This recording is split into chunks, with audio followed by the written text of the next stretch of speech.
സ്പോർട്സാണ് ലഹരി എന്ന ആശയം മുന്നോട്ട് വെച്ചുകൊണ്ട് തൃശൂർ ജില്ലാ സ്പോർട്സ് കൗൺസിലും കൈസൻ ഗോജു റിയു കരാത്തെ അസോസിയേഷനും സംയുക്തമായി self defence emergency technique coaching camp സംഘടിപ്പിച്ചു. റെഡ് ബുൾസ് ഏങ്ങണ്ടിയൂരിന്റെ അങ്കണത്തിൽ നടത്തിയ ക്യാമ്പിന്റെ സമാപന ചടങ്ങ് Vadanappally excise inspector V G Sunilkumar ഉദ്ഘാടനം ചെയ്തു. റെഡ് ബുൾസ് രക്ഷാധികാരി എൻ വി രാജേഷ് അധ്യക്ഷനായി. ഷമീറ ഷബീർ സർട്ടിഫിക്കറ്റുകൾ വിതരണം ചെയ്തു. Association president R M Jamsheed, secretary Mukesh, Engandiyoor youth wing coordinator K H Sultan, BLS club president പ്രൈസൻ മാസ്റ്റർ, സീനിയർ അധ്യാപകൻ ദേവദാസ്, സൗമ്യ പ്രസൂൺ, CG രജീഷ് തുടങ്ങിയവർ സംസാരിച്ചു.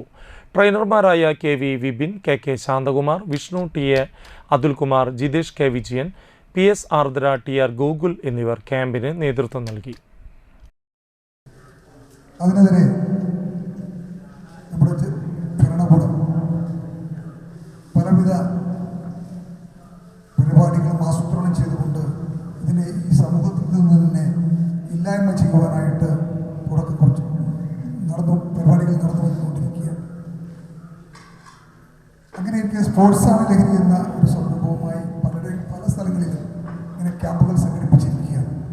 അതിനിവിടെ സംഘടിപ്പിച്ച ഇതിൻ്റെ ഭാരവാഹികൾക്ക് അതിന് നന്ദി പറയുന്നു.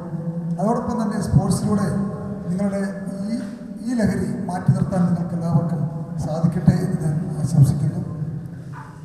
ഇന്ന് സമൂഹം നേരിട്ടുകൊണ്ടിരിക്കുന്ന, പ്രത്യേകിച്ചും യുവതീവാക്കളിൽ, കൊച്ചുകുട്ടികളിൽ സമൂഹം നേരിട്ടുകൊണ്ടിരിക്കുന്ന ഒരു മാരക വിപത്തായ ഈ ലഹരിയെ തുടച്ചു നിൽക്കുന്നതിന് വേണ്ടിയിട്ട് നിങ്ങൾക്ക് ഇവിടെ ഈ ക്യാമ്പ് കൊണ്ട് സാധിക്കട്ടെ എന്ന് കൂടി ഞാൻ ആശംസിക്കുന്നു.